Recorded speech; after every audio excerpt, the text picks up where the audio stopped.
بلوچستان کے کرائسس بڑھتا چلا جا رہا ہے اور وہاں سے ایک نئی وارننگ سامنے آئی ہے. ایک ویڈیو کلپ جو بلوچ لبریشن آرمی نے ریلیز کیا. Our attack was very clear.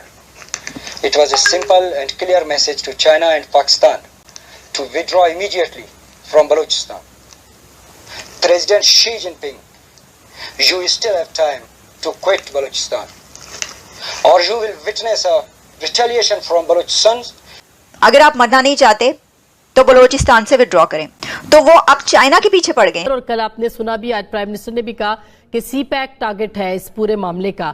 تو بہرحال ایک انوالومنٹ پاکستان کی سالمیت کے اوپر جو ہے وہ بیرونی بھی موجود ہے. ڈاکٹر صاحب لیکن سب پہلے بھی جب ہمارے کچھ ہوتا ہے فوراً دو چار چیزیں ہم فوراً کہہ دیتے ہیں نا، اپنا کام کرنے کی بجائے ہم کہہ دیتے ہیں راہ نے کرایا ہے، کہتے ہیں موساد نے کرا دیا ہے، سی آئی اے نے کرا دیا ہے.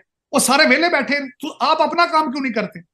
پچھلے 1-1.5 سال سے بلوچستان میں انسرجنسی بڑھ گئی ہے، کافی وائلنس ہو گیا ہے. میں بھی کئی لوگ مارے گئے تھے اور پچھلے 2-3 دن میں تقریباً 70 سے زیادہ لوگ مارے گئے. اس ساری صورتحال میں پوری دنیا میں بیٹھے ہوئے مبصرین کو اور مجھے بھی ایز اے جرنلسٹ اندازہ ہوتا ہے کہ پاکستان کے حالات پاکستان کی سیکیورٹی ایجنسیز کے قابو سے مکمل طور پر باہر ہیں. کیا سمجھتے ہیں اس کے اوپر، اس کے پیچھے کون ہوگا؟ سر اس کا مختصر سا جواب تو یہ ہے کہ اس کے پیچھے جو ہاتھ ہے وہ انڈیا کا ہے. اچھا، وہ بھارت کا ہے، ڈیفینیٹلی ایسا ہی ہے.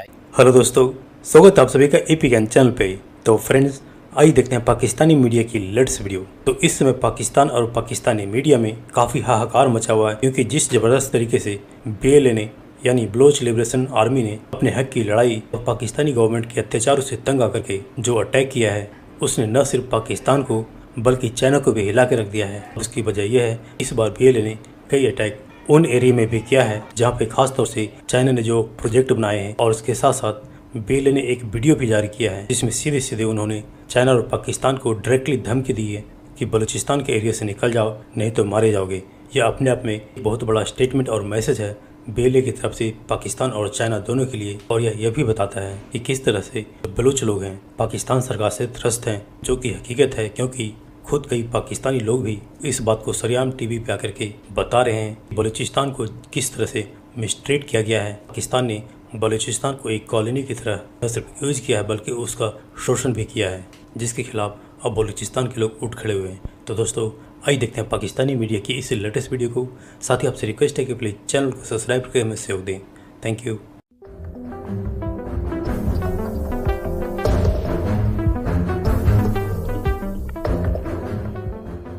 بلوچستان کے کرائسس بڑھتا چلا جا رہا ہے اور وہاں سے ایک نئی وارننگ سامنے آئی ہے. اس میں انہوں نے ایک ویڈیو جاری کی ہے جس میں بلوچ لبریشن آرمی ایشو کر رہی ہے another warning to China and Pakistan. اور انہوں نے کہا ہے کہ withdraw from Balochistan if you don't want to die. اگر آپ مرنا نہیں چاہتے تو بلوچستان سے withdraw کریں. تو وہ اب چائنا کے پیچھے پڑ گئے. Our attack was very clear. It was a simple and clear message to China and Pakistan to withdraw immediately from Balochistan. That Gwadar and the rest of Balochistan belong to Baloch. It's our duty to protect our land and sea. This is a continuous operation that has been initiated to safeguard the Baloch Sea from China, Pakistan and other foreign powers. China, you came here without our consent. A special unit in Majid Brigade has been formed, particularly to attack Chinese officials and installations in Balochistan. President Xi Jinping, you still have time to quit Balochistan, or you will witness a retaliation from Balochistan. اور ہم جب China کا media دیکھتے ہیں تو اس کے اوپر یعنی کہ چائنا مارننگ نیوز نے اس خبر پر کیا لکھا ہے. Over 70 killed in Pakistan's Balochistan province, home to China-led projects.